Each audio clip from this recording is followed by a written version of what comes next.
Adatlygy isleýän wagtyňyz isleýän ýeriňizde dinlemek isleýäňizmi? Munuň üçin SoundCloud tilsiminde Adatlyk radiosyny tapyň we ýazylyň.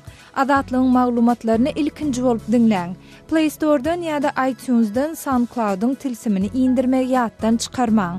Adatlygy SoundCloud tilsiminde Adatlyk radiosy ýazyp tap bilersiňiz.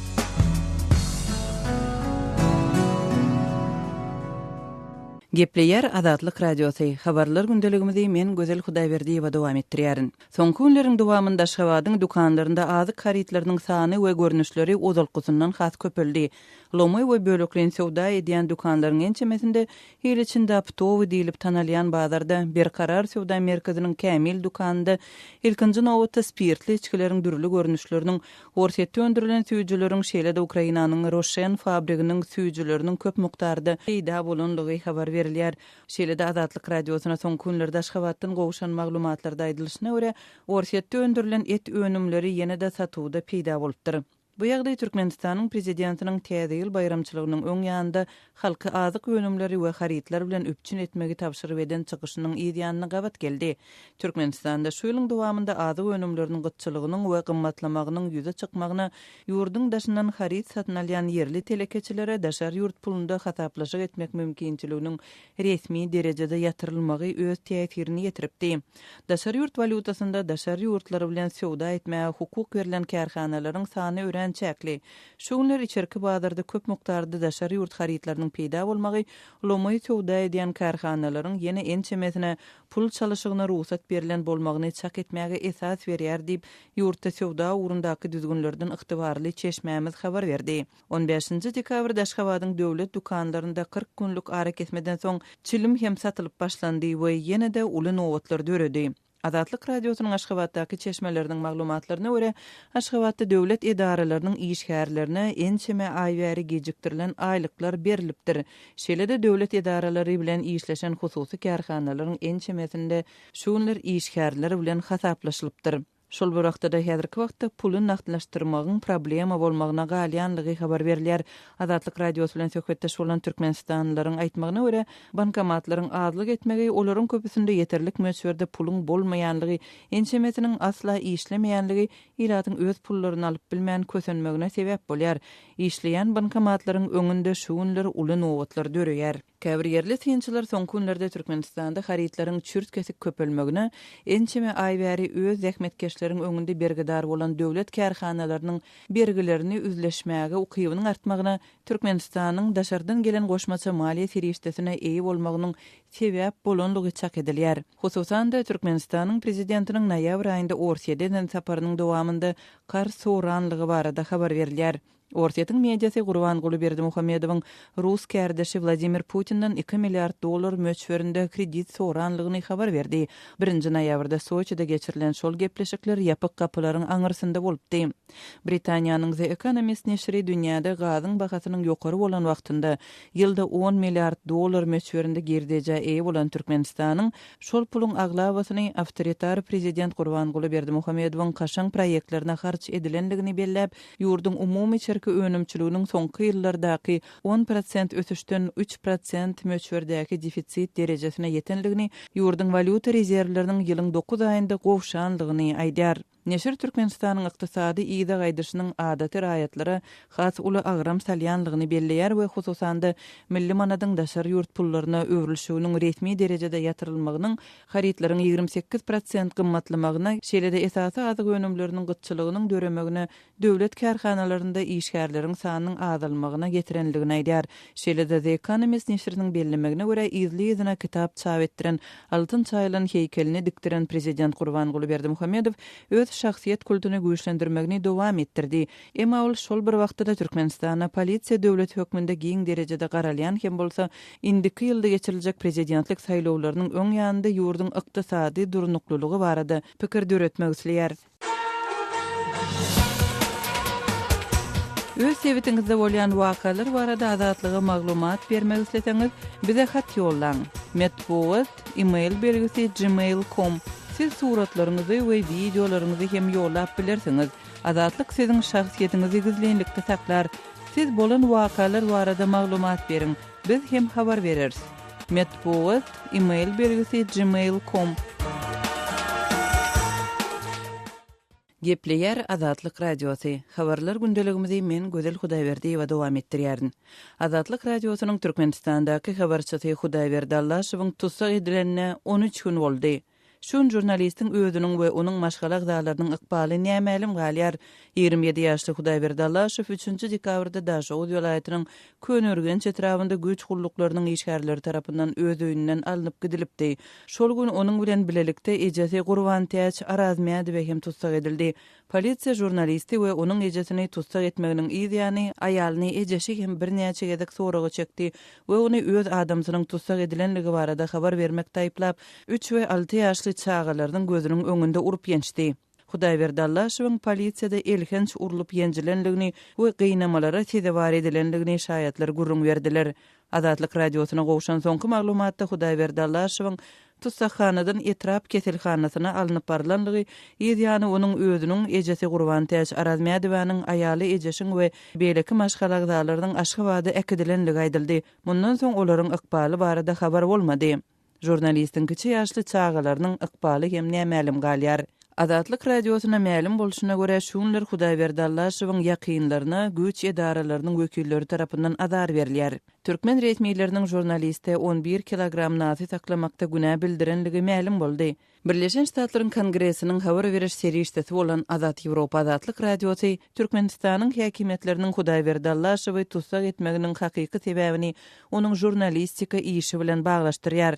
Birleşen Ştatlaryň resmiýetleri Ýewropada howpsuzlyk we hyzmatdaşlyk guramasy New Yorkda ýerleşýän jurnalistleri goramak boýunça komitet, Döwe Fransiýada ýerleşýän serketsiz reporterler guramasy we adam hukuklaryny goraýan guramalaryň en çemeti Hudaýberdi Allaşowy we onuň maşgalatyny destine azad etmegi we Azatlyk Radiosynyň beýleki habarçylaryny ýyzarlamakdan el çekmegi talap etdiler. Bu mesele Ýewropada howpsuzlyk we hyzmatdaşlyk guramasynyň media azatlygy boýunça 14 dekabrda Wienada geçirilen maslahatynda hem gozaldy. Birleşen Ştatlaryň Ýewropada howpsuzlyk we hyzmatdaşlyk guramasyndaky ilçisi Daniel Bayer Azatlyk Radiosu bilen söhbetdeşliginde Birleşen Ştatlaryň hökümetiniň Hudaýberdi Allaşowyň we onuň maşgalatynyň Türkmenistanda tutsak edilmegi bilen bagly aladalanma bildirýänligini aýtdy we olaryň ykbalyny ýakyndan ýyzarlaýanlygyny nyktady. İlki bilen Türkmenistanyň azat mediýanyň entek köp ýol geçmeliligini bellemelidir. Biz Jenap Allaşowyň we onuň maşgalatynyň ykballaryny ýakyndan ýyzarlamagy dowam etdirýäs. Munyň öňü sirasynda Ýewropada howpsuzlyk we hyzmatdaşlyk guramasynyň media azatlygy boýunça wekili Dunya Mijatoviç türkmen resmiýetlerine ýüzlenip Türkmenistanda jurnalistiň howpsuzlygyna kepil geçmäge çağırdy. 9 dekabrda Halkara Azad ediş Amnesty International guramasy Türkmenistanda gynalýan gararsyz jurnalist Hudaýberdi Allaşowy goldama üçin köpçüligi gyssagly herekete geçmäge çağırdy. Azatlyk Radiosynyň Türkmenistandaky ýene bir habarçysy Sultan Açylowa bir aýyň dowamında 3 kere hüjüme tezewar edildi. Türkmen häkimetleri 67 ýaşly jurnalisti daşky dünýäden üzgünlükde saklaýarlar. Onuň telefonlary interneti şuň güneçenli işlemeýär. Sultan Açylowanyň özü şeýle diýär. Öz jurnalistika işi bilen baglanşykly ýürüte gulluklar tarapyndan öçürildi diýip hasaplaryn. Türkmenistanda garaşsyz jurnalistlere edilen basyşlar bilen bagly hiç bir kada kanuna sığmayan bu edenetliklere hiç bir ýolbaşy jogapkärçilik çekmeýär. Azatlyk Radiosynyň ýene bir habarçysy 2015-nji ýylda Türkmenistanda tutsak edilen Sapar Mehmet Nepesguliýewiň ykbaly bir ýyla golay wagt bäri nämälim galýar.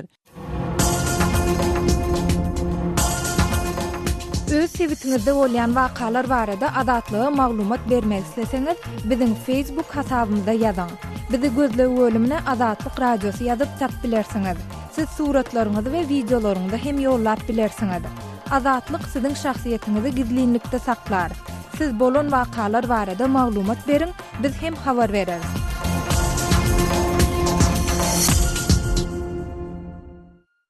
Gepleyer Azatlyk Radiosu. Efirde habarlar günneligi bilen men ýogsun Nurban. Senagatçylar we telekeçiler partiýasy Arskal paýdarlar täjirçilik bankynyň müdiriýetiniň başlygy Bekmurat Ataliýew Türkmenistanyň prezidentligine kandidatlygy hödürledi. 15 dekabrda senagatçylar we telekeçiler birleşiginiň işgörler merkezinde geçirilen maslahatyň açyklyk we aýanlyk ýagdaýyna geçirilenini gaýdylýar. Ataliýew mejlisiň deputat hemde ören jogapkärligi tejribeli ýolbaşçy, salihatly we işeňir adam, görelleri maşgala başlayıp resmi habarda edilýär. Mundan başga ol sagdyn durmuş ýörelgelerine ıgrarly bolmak bilen işgärler toparynyň uly hormatyna münasip bolupdyr. Bekmurat Ataliýew eger Merkez Saýlaw Komissiýasyna kandidat hökmüne hasap alınsa 2007-nji ýyldan bäri ýurdu dolanýan. 2012-nji ýylda gaýtadan saýlananyna resmi habara görä saýlawçylaryň 97%-iniň sesini alan Berdimuhammedow bilen wäsleşmeli. Döwlet eýçiligine mediýada raýatlaryň saýlamak we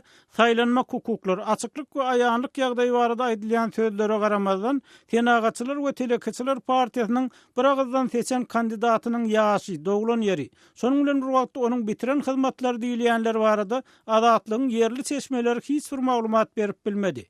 Azatlyk radiosynyň ırskal paýdarlar täjirçilik bankynyň telefonlaryna jaň edip Bekmurat Saketmuradowyň özi ýa eginleşleri bilen habarlaşmak finansyklary hem netijesi utordy. Görnüşinden bu gezekki prezident saýlawlaryna 3 partiýanyň kandidatlarynyň arasynda bäsleşik bolmaly. Bu ýagdaý saýlawlarda 2012-nji ýyldaky kandidatlara garanyna az dalaşgaryň bäsleşjekdigini görkezýär. Sebäbi geçen gezek prezident Berdimuhammedow 6 kandidat bilen bäsleşipdi.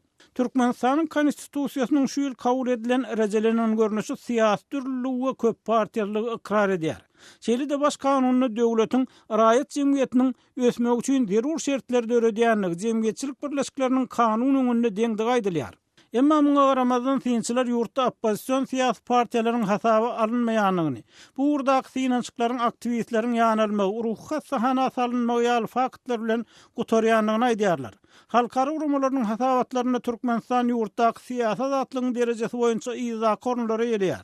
Şol wagtda Aşgabatyň öz siýasat awryny ýokarlandyrmak isleýänligi aýdylýar. Eger şeýle bolsa bu gezekki saýlawlary daşary ýurtlarda ýaşaýan türkmen aktivistleriň gatnaşmagy we ýeňiş kazanmagy bolup biljek zatmy?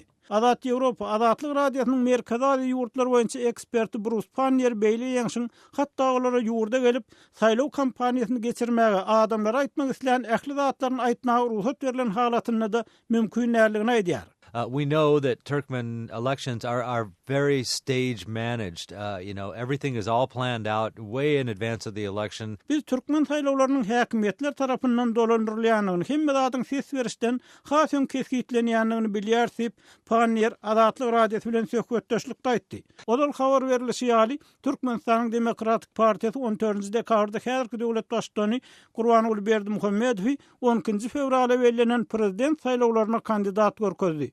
Ýurdun Agrar Partiýasynyň prezidentligi kandidatynyň ady bolsa 17-nji dekabrda belirlediler. Azatlygy line ulgamynda Osmak 420 773 797 383 telefon belgisi arkaly tapyp bilersiňiz. Biziň bilen habarlaşyp maglumatlary, suratlary we videolary ugradyň. Şahsiýetiniz dogry gizlilikde saklanar. Osmak 420 773 797 383.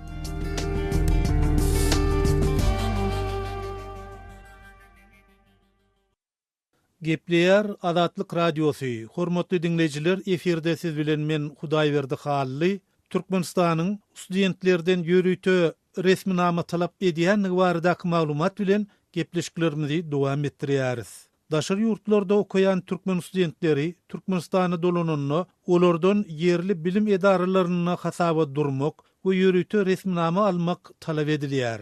Azatlyk radiosynyň redaksiyasy bilen habarlaşan bir näçe Türkmenistan studentiň aýtmagyna görä, dyn çalyş kanikullaryny ýurda dolanan studentler degişli bilim edaralarynda hasaba durup ýörüýte resminamany almaly. Bu resminamanyň esasyny olary gaýtadan ýurtdan çykmagy ruhsat edilýär. Türkiýe universitetleriniň birine bilim alýan 21 ýaşyndaky Güljemal elbetde howpsuzlyk sebäpli ady ütgedilýärdi. Bu barada şeýle diýdi. Noýabr aýynyň başynda bir hepdelik Aşgabatda baranymdan soň bilim ministrliginden öýümüze jaň etdiler.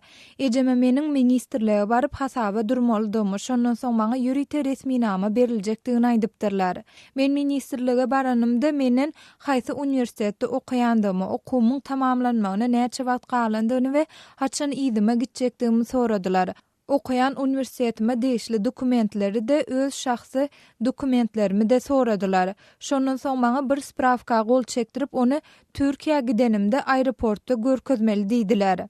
ol bu çäräni türkmen häkimetleri tarapyndan daşary ýurtlarda okuyan Türkmenistanly studentleriň ýurda girip çykmagyny ýyzarlamak üçin edilýän ýene bir bökdünçlik diýip düşündirýär.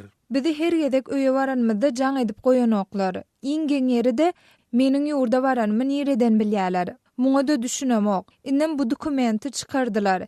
Hemme dady biziň günümizi kynlaşdyrmak, biziň daşary ýurtlarda okumagymyzy kynlaşdyrmak üçin edýärler. Habar beriş serişdelerini Türkmen häkimetleri tarapyndan ýola goýulan bu talap barada hiç ýyly maglumat ýa-da düşündiriş berilmeýär. Şeýle de bu düzgünün kaçan güýjü girenligi barada Azatlyk radiosynyň Türkmenistanyň bilim ministrligine jaň edip maglumat almak synanyşy da başa barmady. Şol bir wagtda bu täze düzgün barada 15-nji dekabrda Türkmenistanyň alternativ habarlar neşri hem öz çeşmelerine salgylanyp habar berdi. Bu neşriň maglumatyny şu ýylyň 1-nji oktýabryndan başlap türkmen häkimetleri daşary ýurtlarda okuyan studentleriň ýurtdan çykmak düzgünine käbir ütgeşmeleri girizmegi talap edýärler diýip ýazýar. Studentler Türkmenistana dolanandan soň yerli bilim edaralaryna hasaba durup ýürüýte spravka almaly. Şol spravkany almak üçin bolsa studentler okuyan ýerine degişli soňky resminamaları görkezmeli diýip agdalýan neşir belleýär. Bu neşiriň habarynyň aýdylyşyna görä studentler ýürüýte spravkany almak üçin özüniň degişli ýokary okuw jaýyny okuyanlygy barada resminamany, studentlik biletini, kartoçkany, daşary ýurtda ýaşamagyna ruhsat berýän degişli resminamanyň nusgasyny, 4 fotokartçka, ýurt içindäki we daşary ýurtlary seýahat etmäge mümkinçilik berýän pasportlaryň kopýalaryny, pasportda student wizaň ştampy goýulan sahypanyň kopýasyny degişli bilim edaralaryna tapşyrmaly. Häzirki wagtda daşary ýurtlaryň ýokary okuw jaýlaryna näçe Türkmenistanly studentiň okuyanlygy barada halk köpçüligini resmi taýdan anyk statistik maglumat berilmeýär. Emma olaryň esasan Russiya, Ukraina, Belarus, Türkiýe we Hytaý ýaly ýurtlary okumaga gidýänligi aýdylýar.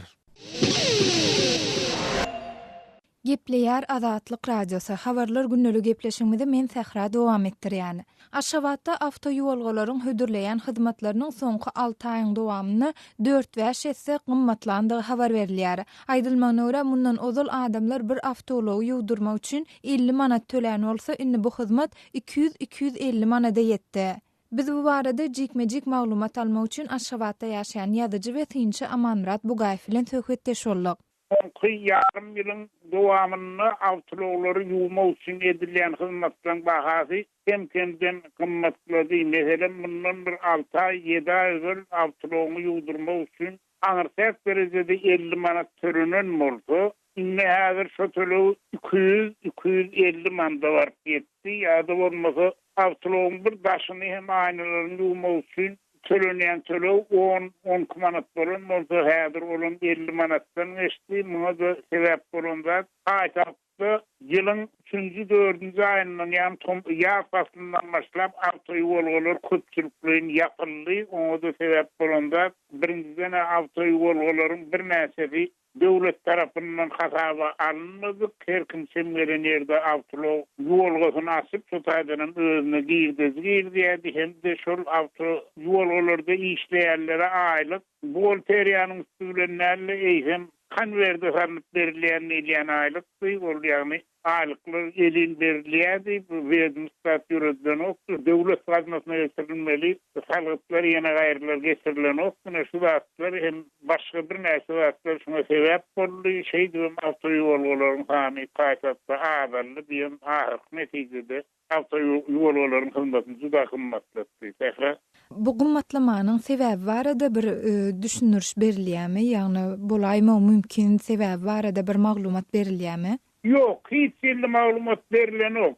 Awtoýolga eýleri, ol döwlet eýslerine bolsun, islohsuz eýslerine bolsun, olaryň bir ýerleri biziň döwleti töleýän halyklarymyzyň muktary artdy, hem-de biziň ullanýan suwlamyz beýle bir gözüňsüz atdyna däl, häzir olar ölçenýär, oňa da biziň töleýän tölewimiziň muktar artdy şol üçin biz özümüz işimizde ziyan çekmezlik üçin ýagny girde kazanmak üçin zatlar şeýle galdyrýardy paýdalar ýokun bolmasa şäher häkimliginiň de etraf häkimlikleriniň de ýürüýte görkezmesi bar. Her awto ýolgada ýürüýte mırklar görkezýän preskurantlar asylgy durmaly. Ony şäheriň üstünlik awto ýolgasyna da bar tap bolanyp belki bardır şol barlyk wagt gezjek wagtlaýsa asyp soňundan aýrýandylar ýöne şeýle talap häkimliklerini edýän tarapym awto ýollarda amal edilen okdy. Her kimde ökelletine gelinse kımmatlı gibi otuyor. Aman Murada, bu gımmatlama ýaşaýjylara nähil täsir etirdi? Ýaşaýjylar ýagny awtoguluk eýleri ýagdaýdan çykarlygy hökmüne özleri dukanlarda satylýan işlemleri hem de sulforji nafosları alıp şol işlemlerin uzunu biriktirýärler hem de özüniň ýaşaýan kwartirasyndan suwakýan krana biriktirip motorun işledýärler elektrik togunyň kömegi bilen ondan şeý diýen köçe çykarylýar, köçede duran ýerine jaýyň öňünde piýadalaryň hem de awtologlaryň ulgatna onun bar bolan köçelerine ýagny mikrorayon sünnet köçelerde awtologlaryny ýuýarlar. Bir tarapdan bir edýän täsiri Aşgabat şäherine paýtagtda olalım köp gatly zaýlyň 4-nji gatyndan ýokara tuğlar çykan ok basyşyň testligi üçin uzy nafoslyşlanlar satylýarly üçin ondan o ýerde hasam teselýär özüm bir awtolog ýuwmak üçin bolmanyny bir ýarym saat 40 minutda wagt gidýär. Hal bersede bir köşelerin şalpşaran suw bolup ýatyr ondan adamlar üçin gatnawyny, piýadalaryň gatnawyny da awtologlaryň gatnawyny da uly közençlikleri ýaýtdy häzir kış fasly dowam edip dur.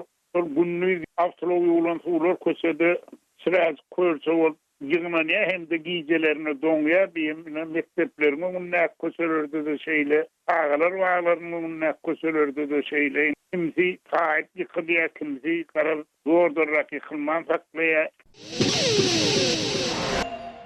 Gepler Adatlyk Radiosu. Eferde habarlar gündəligi programmamız. Awganystanyň İran bilen serhetleşen vilayatlarynyň häkimleri İranyň Awganystanyň içki meselesine goşulýanlygyny izgederli dile getirýär. Gün orta gün motor Awganystanyň dürli sebäpinde ýerleşen jeňçileri İranyň ok ýaragy we harby enjam bilen üpçün edýänligini habar berýär.